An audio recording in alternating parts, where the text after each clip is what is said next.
Everybody, welcome to the FSIDFS NASCAR Pick Show. I'm your host, Mega31.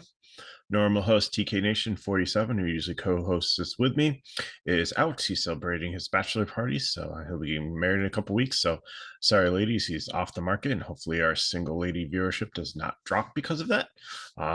But thanks for still watching this deep in the season with so many other things going on. Hopefully, my mic is fixed. I know with baseball it was kind of off, so I apologize for that. But I did a couple checks on it, and I think I got the configuration right, and we're back in business. If it's not, I apologize. I'll try again. But anyways, TK is out. And I had somebody else lined up to co-host with me, but he's sick, so hopefully he's feeling better soon. And I realize we have a lot of viewers know a lot about NASCAR, so you know, um, we always thought like, hey, you know what? If you want to hit me up on Twitter at MegaRoar31, if you're ever interested in maybe coming on a show or whatever, maybe we'll get a couple people together and see what we can do. I don't know if it'll happen this season because we have a couple weeks left, but maybe next season it'd be fun to do. We'll have like a panel or a couple other people on with TK and I, or the weeks that we can't do it together, just to share some knowledge. The more we share, the more we learn together. So it's pretty cool. So we have the ROVAL here in Charlotte. As I always say in these cases, it's like, me going into my backyard and putting like a garbage bag over the slide and, some garbage bags on the lawn and running a hose down and saying I created a water park. So uh, this ROVAL, I don't know. It's gotten better over the years. Like I'm fine with like Indy because they actually do have a road course there, but this Charlotte Roval I think was like more of a novelty thing that they threw in. And we had to do a bunch of road courses during COVID because we couldn't do Watkins Glen or Sonoma because of the COVID restrictions in New York and California. So and then they're kind of stuck in. I think they kept them also because when they designed this new car was designed to be a road car that could also race on ovals versus where, if you remember way back in the day, used to have like special cars for the road courses. They only drove two in Cup. They drove Watkins Glen, they drove Sonoma. Everything else was an oval. So you had a separate road car. And I used to live in Williamsport, Pennsylvania, and it was right up the from 15, and I just go up to Watkins Glen into New York there. I just remember like all the after the race, like tons of people would come out and like stand by the interstate and just like sit there and watch because all the road cars would come back in their haulers back to their like shops down in like North Carolina, and then most of the drivers would fly out to Indianapolis. It was usually the next race for I think the Brickyard, and then they set the regular cars out there. So anyways, we have this is the last race in this round of the playoffs. So we've had three races and this will be the third one. So there's going to be a cutoff, and after this you'll have 8 drivers left in the playoffs, and then they'll have 3 more races and they'll cut it down to the final 4 for Phoenix. So if you look at the color scheme and the numbers here, Chase Elliott has won a race. He won in Talladega. And I just have to give kudos to NASCAR because usually Talladega is like a wreck fest. And we've had concerns with the tires, and there were very few tire issues. It was a very clean race. There was no big wreck at the end. It was actually decent racing. And kudos to Chase Elliott for being able to pull ahead with the last minute and take the victory. And he seals himself. He's definitely into the next round. So the guys that are in green, so that's Blaney, Chastain, and Hamlin, have about like a 24 point or more lead. So that should be safe enough. And they might be able to get enough stage points in stage 1 and stage 2 to be locked in, and then they can just go for the win. The guys in the yellow are the ones that are just above the cut line. So Larson, Logano, Byron, and Suarez, they're probably be racing for points because I don't know if they can auto qualify based on points. They might need to stay high enough above the cut line to be able to advance. Cindric and Chase Briscoe are below the cut line, but not too far. So that's why I kind of put them more in like the tannish orangish level there, but there's definitely some work to do for them, and they definitely are probably going to go for the win or try to get as many stage points as possible to try to get ahead. And we saw, in the Xfinity race that it was very close between like Jones and Sieg, and I think was it was Herbst got in a wreck, so he wasn't in it, but Hemrick. So between the three of them, it was like a 2 point thing, and it was jockeying back and forth. And it was like, if Brandon Jones got passed and then Sieg was right behind him, like they could have been battling for like the last spot. So it's very, very tight. So every single point is valuable here, and that might make it concerning from a DFS um, aspect of it, because if they're conservatively going for like the points in stage 1 or stage 2, it might put them behind, so there's more ground to make up and they don't really finish or end up winning the race, sacrificing their finishing position based on the points that they're trying to get in stage 1 and stage 2 to try to guarantee their advancement. So there's that. Christopher Bell, he's so far behind, he probably needs to win this to be able to advance. And then poor Bowman is still out with a concussion, so he's not going to be able to advance. He's going to be eliminated here. His car is still in for the owner's points, but it's dead last. So Noah Gregson would pretty much have to win to advance the car to the next round. And I don't know if that's going to happen. So those are just some of the aspects to look at here. I think there's only like 119 laps, so there's not a ton. So you really aren't going to have a ton of dominated points. This is a longer race than some of the other road races that we've seen with more laps, because the laps aren't as long as like Sonoma and Watkins Glen, where these laps can take like 2 minutes or so. But there are some dominated points up there. So we'll just start at the top and just go on down and see what. So anyway, sorry. If you're new to the videos here, also, the guys in baby blue are better than average on road courses. It doesn't necessarily mean they're elite. It just means they're better than the average drivers. Some of them are elite, and we'll talk about that.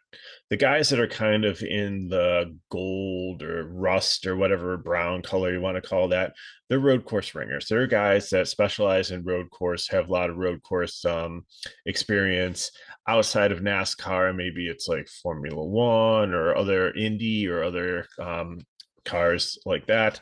So they're usually good at it. The problem is most of these guys are in terrible equipment. But again, we'll get to that as we go through the breakdown. So let's start up top. We have Joey Logano.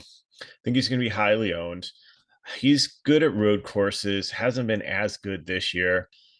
I have him as a GPP just because I don't know if he's going to be racing for the win here. Plus, I think there's other guys that can get up there and dominate. So I don't think he's going to finish first. He might lose some places. I think he definitely finishes in the top 10, possibly up in the top 5, but with the potential for negative place differential, he's not someone that I think is going to go out there and dominate flag to flag. So I think, he'll have ownership, but I think he's a GPP. His road course average finish is 8.5. William Byron, I think, he'd be sneaky here, and he's been solid on road courses also. If anyone gets ahead of Logano and leads a bit early, I think Byron's definitely in consideration there, but I do think he's going to be racing for stage points. And this is a weird race too, because of the shortness of it. Even though I said it's a longer road course with lap wise, you could probably do this on 2 stops. So it's not necessarily to stop every single stage like in regular races. So see how that plays out. But yeah, I think like Logano and Byron are probably going to stay out there and then pit at the end of tube, and then have to try to hope that they get fresher tires and to be able to work their way up towards the end. But I think they're going to accomplish their mission by getting the points in stage 1 and stage 2, and trying to finish decently in stage 3, but not necessarily having to swing for the fences and go for the win. Suarez, same boat there. I think medium ownership, GPP. He won Sonoma. He's Trackhouse cars have been fast on road courses. He's a good road course driver. Even though his road course average is 24, he's been much better than that recently. So I think, any of these 3 guys are great to start a GPP lineup in, or if you're mass multi-entering, but I don't know if I necessarily play them in cash. So the first one to consider in cash would be Tyler Reddick. He's out of the playoffs, so he's going for the win here. He's won 2 road courses this season, average finish 8.5. So I think, he's definitely in consideration here. Honestly, I don't have him in my and I built about 3 cash builds. And I'm not sure which one I'm going to go with my primary yet. So he was in one of them, but I think I really am leaning as the one to anchor my GPP line. I think it'll be chalky. I think it'll be very popular, but there's other guys with a little bit more place differential I think can go up and dominate just as much as he potentially could. I really want to probably play. Cindric has been really good in road courses in Xfinity. He's been decent in Cup, 8.5 finish. I think he's definitely a cash play here. He's got a lot of work to do, so I think he goes out and tries to win it. 8-6, good price. I'm fine with Cindric there. Blaney, he's closer to being in, so I think maybe he goes out and race points in stage 1 and stage 2 and actually can still put himself in a position to win the race. But I still think he's a GPP. He just I know people are going to look at box scores and be like, well, he won one of the races here, but it was like a monsoon. It was like really not ideal conditions. It was more like a luck box thing. So I don't think we can really look at that and think that Ryan Blaney like has mastered this course and that he's really good. And he just always seems to like fall back. Like he'll get up front and then just start fading a little by little through the race and ends up finishing like 15th. And could he win this race? Yes, of course. Do I see him probably more like anywhere finishing like 6th to 10th? I think that's more an outcome. Now, here's a hard one also. Allman Digger. Allman Digger has absolutely dominated here in Xfinity. Allman Digger won the race here. I believe it was in 2020. I don't think it was last year. I think it was the previous year. But it was a race it might have been last year, but Hamlin was winning. Chase Briscoe was right on his heels. Briscoe was a little bit too aggressive, spun Hamlin out. Allman Digger passes him, goes and wins the race. So this Collie car, like they are really good cars for road course, but they just haven't had the same speed as they did in Xfinity. He's an excellent driver, outstanding. 7th average. So there's all things that are pointing like play him in cash and start your cash builds here. But again, like these Cup cars are not the same as Xfinity, so they haven't had as much speed. And I don't know. He could definitely go out and win this, but I just see that and again, he's not racing for a championship. Cool thing too is that I do believe I saw something that he is signed for Cup full time next year. So I think that'll be a completely different story for him next season. But I don't think that he's like a super lock in cash, but I think he's a solid cash play. Christopher Bell, the Toyotas have had a lot of problems with speed here on these tracks. And if he can find the speed, I think he's a great play. He has to win it. He's got to swing for the fences. Now, is that going to make him too aggressive and cause him to have issues? Potentially. So I think he's a cash play, but I have little apprehension in playing him. His average finish has been 12. So I mean, you have to look at that. And again, like I said, the Toyotas have had problems with speed on road courses, but he's a decent driver. I think he's going to get up. I think he'll lead at some point, and then I think he'll sacrifice points in stage 2 because he really needs to go for the win. Probably pit early, get out there, try to hold the track position, and see what can happen. Chase Elliott. Here's where I'm starting my cash lineups.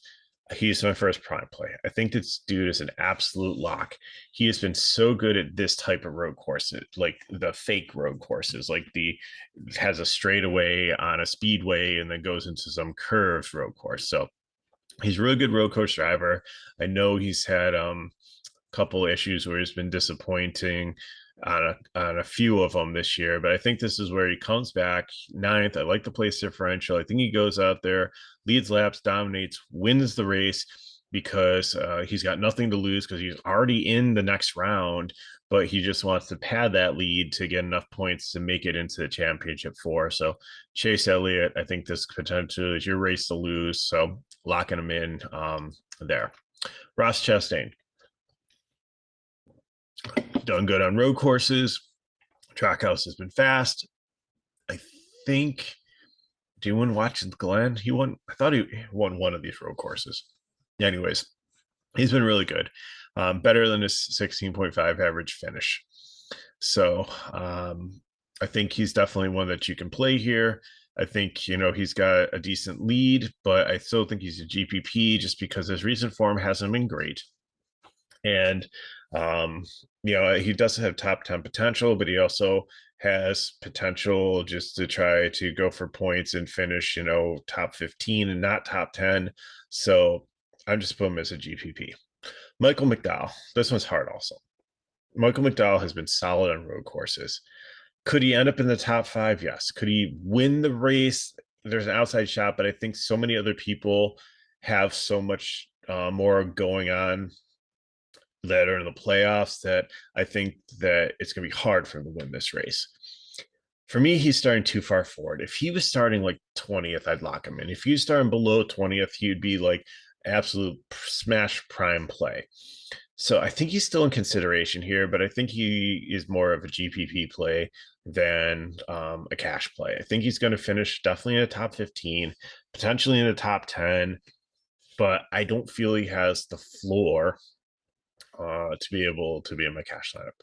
Cole Custer seems to qualify well and then always fades to the back. He just had some abysmal races on road courses, and he was decent in Xfinity, but he just hasn't found it in Cup, especially with this car. So I'm out on him, fading, starting too far forward. Justin Haley originally had as a fade, but then somebody who knows NASCAR pretty well, I was talking with, pointed out that he's been pretty solid. And I really, actually, sorry, before I get to Haley, because Haley reminds me of this, Michael McDowell is an awesome play on FanDuel. So definitely play him in cash on FanDuel because you're looking for more like finishing position and upside there than place differential. So Michael McDowell on FanDuel. And I love Justin Haley's and probably going to be in my cash lineup on FanDuel also. But I have him as a GPP here. He's starting a little bit too far forward. He's teammates with AJ Allman Digger, who's Mr. Road Course, who's the master road course, and he's learned so much from him. And the results are really showing. He's better than his 24 average finish. So again, Haley, I feel is starting a little too far forward here. That's why I miss GPP, but it'll definitely be in my GPP lines. Bubba Wallace has gotten better road courses, but I have seen him be the first guy out on so many road courses that is absolute fade. Starting way too far forward here. Not interested at all. If he beats me, he beats me, but I'm not going there. Austin Dillon has been better at road courses, but again, better is not good enough today. So GPP, think he'll finish around where he starts. Really doesn't do a ton for me for upside. He has some floor, so I think, for cash, he could be potentially safe. But again, I think he's more GPP. Ty Gibbs, this is a borderline fade too. Like he's really good road courses. Finished second today in Xfinity. So I think we have like the top 3 guys here because I think Gregson finished third. There's Allman Digger, Gibbs, Grayson. So, they're definitely some really good Xfinity guys here, but he just really hasn't taken to this car. The Toyotas, again, have been slow or on these tracks. So 21.5 average on road courses and Cup. It's not going to cut it for me here. He's starting a little too far forward. Like the price, but I think he's a GPP, maybe a fade. Chase Briscoe, really, really like him. He needs to do a lot of work here. I think, again, I don't think just getting points in 1 and 2 is going to cut it unless somebody in the yellow like wrecks early and he knows he's going to be able to make up and get into the playoffs on points. I think he's swinging for the fences. He was 29th in practice. He was much better in qualifying. His average finish is 19.5, but he's good on these types of courses, was good in Xfinity. So I think he's a cash play at 83. Kyle Larson, again, he's been really, really good at road courses, a step below Reddick and Elliott pretty much this year. He's got a little bit of work to do, but 8th overall finish. I think there's definitely some place differential. So he's definitely a cash play. So I think, in cash, if you want to, there's like, you're probably going to want two 10K guys. It's really hard to get three in. It is doable, but just have to determine which three you want to go with. So maybe you build like 6 lines and just rotate between the three. I think that works out with the combinations because there are definitely enough value to fill in. Martin Truex used to be really, really good at road courses, but he hasn't been as much anymore. He's in a Toyota, which is pretty slow. Average finish is 13th, but not as great recently. So, I mean, I'll take out the circuit of the Americas last year where he got submarined from behind, but I just really don't think that he'll have an average day. He could go top 15, definitely, but I just don't think I'm interested in GVP. Kyle Busch, the price is tempting here, but they've pretty much stripped every resource away from this team. Um, I think he'll have like some good finishes towards the end of the year, but I think everybody's kind of mailed it in. It's just like, let's just play out the season and move on. So GPP, I'll definitely probably play him there just because he's got potential and has been a decent road course driver, but I just don't think that he's strong enough for cash. Chris Buescher, really like this play here. He's out of the playoffs. He's really good at road courses. 12th in practice, 14th overall. So you can probably get like 7 or 8 up to 10 place differential points here. 7,800 is a great price. Going to be highly owned. Love him. He's my second prime play. Kevin Harvick has been good on road courses throughout his career, but hasn't been really good recently. Really battling NASCAR over safety. His average of 11.5 is more like body of work than like recent form. So I think he can advance a little bit. I think he'll have some fair share of ownership, but he's more GPP play. Harrison Burton, TK would tell you is a fade. 56. I think he's okay here. He's been decent in Xfinity, but I'm not super excited. So he's GPP to fade for me. Denny Hamlin, here's my final time play. And here's what the decision is going to be. I think where I'm starting is I'm going to go Hamlin with the place differential and Elliott and Buescher and go from there. If you want to go like Hamlin, Larson, Elliott, or Hamlin, Elliott, Reddick. I think those are the four if you're trying to jam in 310K guys. And then, some of the value plays that we're going to get to in a few minutes here. I think it can work, but I just don't know what combination is the best other than I really like Hamlin and Elliott just based on their form and the place differential that they have. And I think, I don't think I'm going to get the third 10K guy in there. I'm going to go Buescher, and I think I'm going to build more balanced in my cash. But Denny Hamlin, like I said, was leading this race, was doing really, really well until he got spun out by Briscoe. And I think that, 14th average finish, he's close to being in on points. So I think there's some work to do, but I think that he'll definitely get up there and put himself in a position to be in the top 10 to finish this race. I know the Toyotas have been slow, but 24th, there's so much opportunity for place differential there. Absolutely love this play. Ricky Stenhouse Jr. has had a bad season, but he's been silently okay on road courses, and they're kind of like Sieg's been or Alex Labey have been in Xfinity, where they have like an off the wall pit strategy sometimes to try to zig when everybody else zags, and it puts them up. They stay out longer.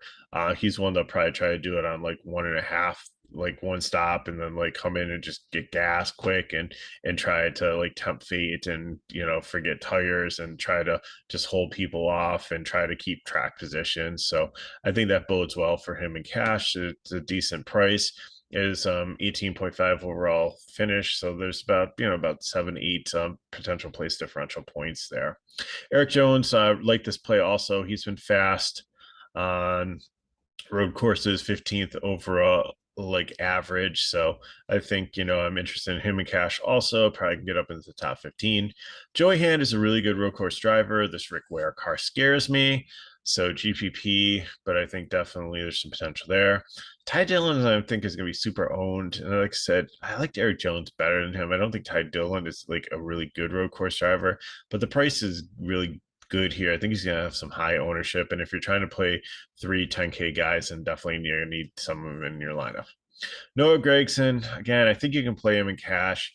I think it's kind of a trap. The car is really good, but he's still adjusting to driving this type of car. It's not his Xfinity car. Um, so uh, I don't know. I think he ends up in the wall today. I just have a bad feeling about it. So I think he's cash viable, definitely, with how well he's done recently in driving all things and on road courses. I don't think he's going to win the race. I don't think he's going to top 10, but 29 in the really, really good Hendricks car.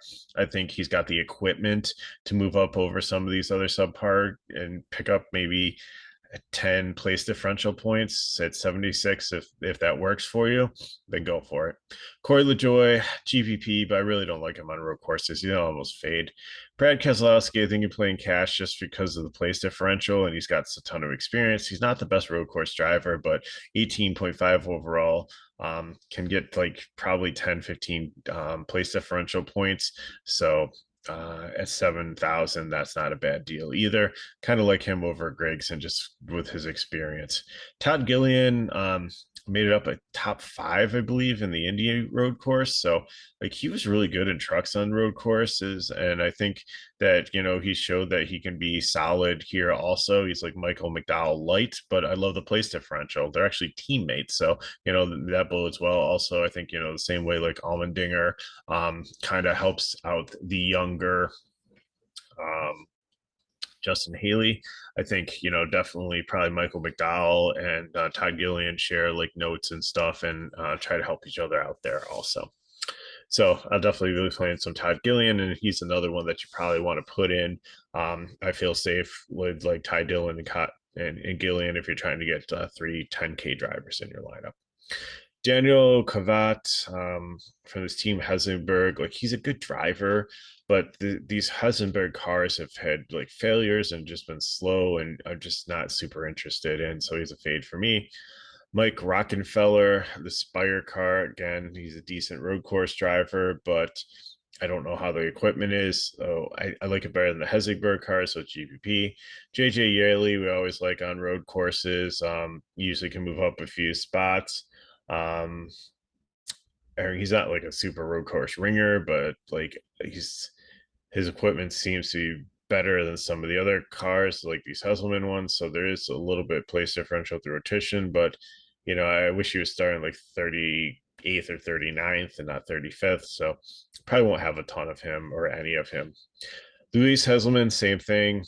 These Hesselberg cars have been absolutely horrible. Breakdown, mechanical malfunctions. Their average finish is 35th and 36th. So I'm not super interested in him either. Eric Marola, he's not a good road course driver, and like you could see like by practice he was like 32nd and he couldn't even qualify well here either. So I think this is a trap play, but I think you can play him in cash, especially again like I said, if you're trying to do those builds with the 3 10K guys. I think you might need like Gillian, Almirola, and Ty Dillon to make your lineup work. I haven't done the math on it to see if it works out or not, so that's for you to figure out. But I think he's going to be chalky. I think he's going to be super popular just with the place differential, and I think that he can definitely at least get 5 places. He can get ahead of Heselman, Yaley, Rockenfeller, and Cavolt, and probably like Corey LaJoy and Joey Hand if his car breaks down, and then if like a couple of these other guys like wreck, then I think you're like 5 7 maybe up to 10 place differential points. I think he can finish in the top 25 at least with his car and with his experience. So he'll need a little bit of attrition. His average finish is actually 19th, so there's a lot of potential here for him. I don't love him, but I think I completely understand the play, and I think he'll be a very, very popular punt. So if you want some leverage, then don't play him and play some of the other value plays, or get up into like the 7K and take like Keselowski, Gregson, or Eric Jones, and that should differentiate you enough. If the Almirola chalk fails, then you're all set. Josh Williams, like he's a good road course driver, but he's just been inconsistent and bad. This live fast car is not horrible. but I think a shot in the dark, you can get up in the top 25. But it's not something that I'm like super, super interested in. And Connor Daly, the money team's back from Floyd Mayweather's backing. Um, but it just really haven't seen great results with this. I mean, all these cars are supposed to have parity, but just there's probably only like 4 or 5 guys employed in this car, and they probably don't work together or like really have great strategy or anything like that. So, it's great that Connor Daly and the money team, got a car out here. It's great to see 39 cars in a cup race again. I remember when they used to have 43, like every single week, a solid 43, and have to turn away like 5 or 6 cars. So hopefully, more people are being able to get into this with the new car and things being able to be like more affordable, so we can continue to see, more names in here and like more competitive racing. But I don't think it's going to be Connor Daly's day. Again, he can't go anywhere but up, so that's why I have him GPP is going to fade. But I just don't really think that there's a ton of merit there. I find like the $400 for like Ty Dillon over him. So that's pretty much what I have for the recap. Hopefully the mic worked. You can hear me okay. So as always, leave some comments below if you have any questions. Hit me up at Twitter at MegaRow31. If you want more information on FSIDFS, then you just check out the description of the video. I got tons of things like hockey's going to be starting up on Tuesday. McKinley's doing the preseason for free. We're covering Major League Baseball. That's free of charge. So if you want to get in the Discord and join there, like all our cores and information is free for that for the rest of the postseason. For that. And, we've got great NFL coverage. We've got great soccer coverage. NBA should be coming up. I'm doing EuroLeague basketball for free. Had a really profitable first 2 days of that on Thursday and Friday. So if you're looking for a midweek sport to play, if you're kind of bored at the office, then, we've got content for that. So appreciate you watching. Mega Ruler 31. Good luck in your contest this weekend. Again, you know how to get a hold of me if you have any questions, and I'll see you next time.